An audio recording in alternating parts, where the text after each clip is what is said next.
par rapport ak contexte bi ñuy dund tey te wax dëgg réewu Afrique yi Covid bi dafa exacerbé ay crise rek waaye lu ci bari feebar bu baree ngi fi woon waaw c'est-à-dire que c'est vrai que Covid tax nañu xam ne sunu hôpitaux yi tabarkal la waaye bu dul woon Covid it xam nañ ne horaires yi daan jóge fajar gu bari jóge ci biir réew mi jëm si Dakar dañ daan faju si su dul woon Covid tamit xam nañ ne dëkk bi métti woon na su dul woon Covid tamit xam nañ ne campagne agricole lañ gën a am ci politique agricole su dul woon Covid tamit xam nañ ne 25 milliards mënoo koy def ci élevage nga bëgg sa élevage jëm kanam su dul woon Covid tamit ñu xam Covid taxul ñu xam ne sunu géej gi tey boo ko jëlee turc yi ak espagnol yi ak européens yi globalement chinois yi ñoo ñëw tey ak seeni navire ba sunu pêche artisanale amatul tey wax nañ ko fii keroog ñiy jël nit ñi di leen yóbbu Espagne di leen yóbbu feneen du man mii may dawal gaal man mi dëkk Caajaay du Badara mooy dawal gaal moom mi dëkk nu mu tuddati dëkk bi mbili du Malal mooy dawal kii moom mi nga xamante ni ci musique la nekk ñii nga xam ñoo nekkoon ci géej gi daan nappi xam géej ñooñu rek ñoo mën a nekk passeur donc parce que seen activité principale ba ñu amoon xëy na doxatul na mu waroon a doxee réponse yu mag yooyu ñu war a indi ci pêche bi ci agriculture bi ak ci élevage bi ak li ñu tudd léegi tuddee ko artisanat te depuis 1968 ñoo ngi am un ministre en charge de l'artisanat Ibrahima Tall moo ko yoroon en 1968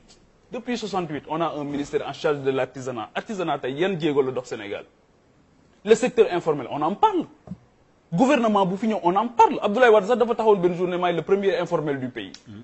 on en parle qu'est-ce qu'on en fait réellement les ministères de l'artisanat de l'agriculture de l'élevage yi succédé wu qu'est-ce qu'ils font concrètement pour que ñooñu jóge ci état boobu ñu nekk daal di ciy génn dem ci leneen loo xamante ni lu gën a efficace la loo xam dina jur njëriñ donc c'est bien beau de parler des chiffres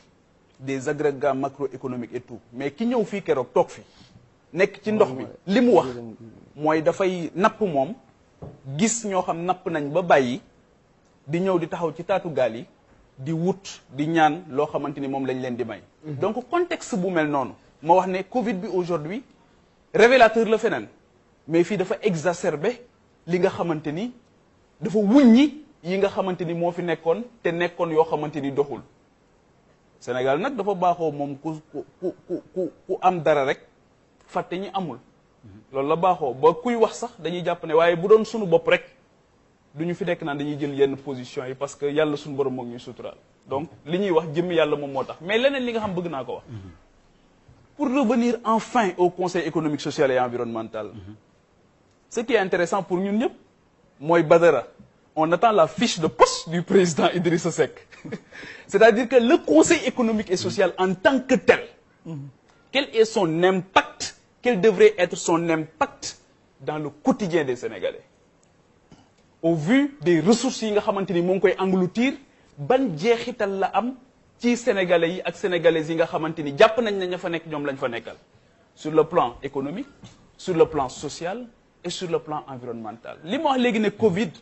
der même rek may gale li ma wax léegi ne Covid dafa am lu mu wuññi bi biir Covid bi ñëwee ci biir débat bi lan moo xewoon Cheikh Yérim wax na ko léegi mais muy Assemblée nationale nit ñi dañu posé wu il y avait une loi d'habilitation mais ailleurs on a vu que même ci biir Covid bi bu état d'urgence amee seen commission des lois dañ koy transformer def ko commission de contrôle de l'action de l'exécutif ñu ne enfin Assemblée nationale contrôler l'exécutif loolu moo tax loolu mooy sa raison d'exister boo jëlee le Haut Conseil des collectivités territoriales li ñuy laajte mooy ndax la muy engloutir ci xaalis ndax moo ngi koy am jeexital ci sénégalais ak ñan ñoo fa nekk ak lan lañ fa nekkee ak lan lañ fay def donc l'impact la valeur ajoutée loolu rek la ñuy laajul leneen te citoyens yi nga xamante ni aussi ñoo fay dugal seen benn dërëm seen ñaari dërëm seen ñetti dërëm waaw réew moo xamante ni kenn mayetul citoyen mu laaj lu tax loolu am ak ki nga xamante ni moom lañ fay yóbbu tey muy Idrissa Seck kenn nattablewul xam-xamam ak jaar-jaaram mais tey Aminata Touré ma fa nekkoon tamit kenn nattablewul xam-xamam ak jaar-jaaram su fekkee ne dañu ko fa jëlee indi fa kii li ñu ciy xaar c'est pas pour un règlement de compte politique, ce serait décevoir les Sénégalaises et les Sénégalais. su fekkoon ne dañu ko fa teg il y a 16 mois xawma jàpp ne elle a un profil boo xamante ni war na jëlee foofu conseil économique social am ko fu mu ko yóbbu ñu jëlee ko fa en 16 mois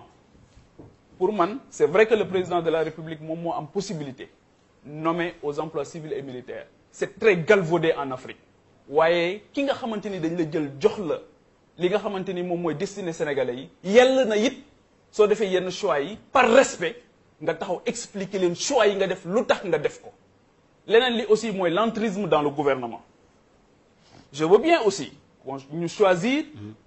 ñeneen parce que damay wax Sénégal ne on a beaucoup plus besoin de proposants que d'opposants parce que ni ñuy yaree nit ñi fii ci formation politique yi mooy bu ñu nekkee ci opposition dañuy ñaan ki nekk ci nguur gi daraam du dox bu ñu sañoon ndox du am bu ñu sañoon courant bi du coupé bu ñu sañoon sax li xew ci géej gi gën a yokk ngir ñu am matière politique dama leen wax ne réew mu ñuy tabax soxla wu ñu ci opposant bu mel noonu ki ñu ci soxla mooy koo xam day wéet ak boromam di ñaan sunu borom kiy doxal baaxle parce que bu baaxlee ñëpp baaxle parce que la plupart des grands opposants yi ñuy wax fii ils ont réglé leurs problèmes fexe nañ sax ba seen jabar du fi jure ndax jàpp nañ ne nationalité bi amul garantie dañ koy yóbbu mu accoucher ji donc ñeneen ñi nga xamante ni moom la ñu war a jël en charge di leen bàyyi xel ci débat yi nga xamante ni ñoo ngi koy def mooy jeexital bi nga xamante ni choix yi président de la République di def dina am impact ci seen vie si nag au bout de la réflexion ñu conclure ne blanc bonnet blanc lay nekk ñu conclure ne amul solo lool mais kon jarul débat bi mooy tey on attend la fiche de poste mais mieux encore Idrissa Seck ci affaire Karim Wade daf ci waxoon lu am solo dafa waxoon ne c'est un deal international on attend Idrissa Seck aujourd'hui sur le contenu de cette affaire nga xamante ni jàpp nañ ne c'était une nébuleuse mais on attend Idrissa Seck aussi sur les combats démocratiques parce que Idrissa Seck bi muy ànd ak Abdoulaye Wade jàpp naa ne boobu am na lu gënoon a yomb ànd ak Abdoulaye Wade bi muy nekk à 28 ans directeur de campagne de Abdoulaye Wade boobu am na lu ko gënoon a yomb donc combat démocratique moo taxoon mu porter un idéal boo xamante ni am na ku ko porté woon koo xamante ni am na njëriñ bu mu amal Afrique mais kooku noonu tey combat démocratique yi fan la ci toll par rapport ak yi nga xamante ni moom la ñu mëne ci depuis 2000 jàpp ne Sénégal waroon na def jéego te 2012 lu toll ci fukki nit faatu nañ ñoom Badara ñi bokkoon nañ ci xeex bi ak ñoom Malal mais coow lii jóg tey muy troisième mandat il faut que le président Idrissa Seck aussi daal di wax ak sénégalais yi ci moom fan la ci toll ci troisième mandat boobu ndax dañoo jëmaat ci 2024 ba ay nit nar a daan seen bakkan nar a daan wax ndax coow loolu parce que leeragul ba tey donc encore une fois jàpp naa ne il y a une ambition matérielle qui consiste à répondre aux exigences mais il y a une ambition immatérielle boo xamante ni dafa war a wax ak sénégalais yi par rapport ak idéal bi nga xamante ni moo ngi koy def. Alors le vif débat suscité par Birima ak Cheikh Yérim, le directeur général du budget réagit. Il dit que selon leurs chiffres 538 milliards, 30 et 300 millions donc la douane avait cet objectif réalisé nañ 571 milliards, 9, soit une plus-value de 23 milliards 58. La douane fait au moins actuellement une recette journalière de 3 milliards. Et ça a fait d'ailleurs l'objet d'une communication du ministre des Finances lors du dernier Conseil des ministres. C'est le directeur général du budget qui précise ainsi. Alors, ils ont fait que parler. Oui, mais voilà, j'ai un autre patron, c'est le service commercial, Pierre, publicité. Mais on a